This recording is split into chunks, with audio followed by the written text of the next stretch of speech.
السلام علیکم ورحمۃ اللہ وبرکاتہ۔ آج میں آپ کو قربانی کا وقت بتاؤں گا۔ بہترین ٹاپک ہے، ہم سب کی ضرورت ہے، ہمیں پتہ ہونا چاہیے کہ قربانی کا وقت کون سا ہے۔ قربانی کا وقت 10ویں ذی الحج کی صبح صادق سے لے کر 12ویں ذی الحج کی عصر تک ہوتا ہے۔ 10ویں، 11ویں اور 12ویں 3 دن یوم نحر ہے، انہی دنوں میں قربانی کی جا سکتی ہے۔ حضرت جندب بن رضی اللہ تعالیٰ عنہ، جندب بن عبداللہ رضی اللہ تعالیٰ عنہ روایت کرتے ہیں، فرماتے ہیں کہ ایک دفعہ عید الاضحیٰ کے دن میں حضور نبی کریم صلی اللہ علیہ وسلم کے ساتھ تھا۔ حضور صلی اللہ علیہ وسلم نے نماز عید پڑھائی، خطبہ دیا۔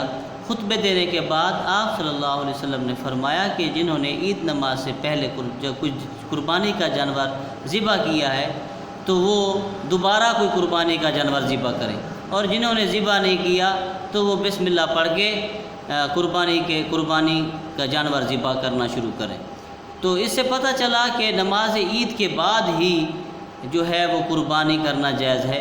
کسی علاقے میں جلدی نماز ہو جاتی ہے، کسی علاقے میں دیر سے ہوتی ہے، مگر مقصد یہ ہے کہ جس علاقے میں آپ رہتے ہو وہاں اگر جلدی ہوگی تو آپ جلدی قربانی کر لو، وہاں دیر سے ہوگی تو آپ دیر سے کر لو۔ بعض اوقات یوں بھی ہے کہ عید الاضحیٰ کی نماز میں ہمیں جلدی پڑھانی چاہیے، کیونکہ لوگ قربانیوں کے اندر مصروف ہوتے ہیں، تو اسی وجہ سے جلدی نماز عید الاضحیٰ ہو جائے گی تو جلدی جا کر ٹھنڈے جو ہے وہ قربانی کا کام جا کے شروع کریں گے۔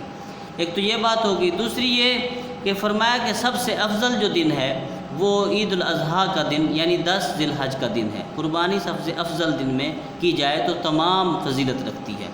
اور یہ بات بھی کہی کہ شہر والوں کے لیے اور دیہات والوں کے لیے کیا حکم ہے، تو حضرت امام ابو حنیفہ رضی اللہ تعالیٰ نے کہا کہ شہر والوں کے لیے حکم ہے کہ وہ عید کی نماز کے بعد ہی قربانی کریں، اور دیہات والوں کی جہاں عید کی نماز نہیں ہوتی، کہ دور دراز تک لوگ سفر کرتے ہیں، پیدل چلتے ہیں، وہ عید کی نماز پہ نہیں جا سکتے، تو وہ نماز فجر کے بعد جو ہے وہ قربانی کر سکتے ہیں۔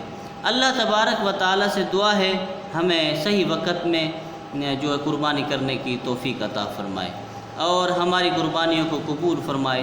اللہ نے فرمایا لن ینال اللہ لحومها ولا دماؤها ولکن ینالہ التقوی منکم۔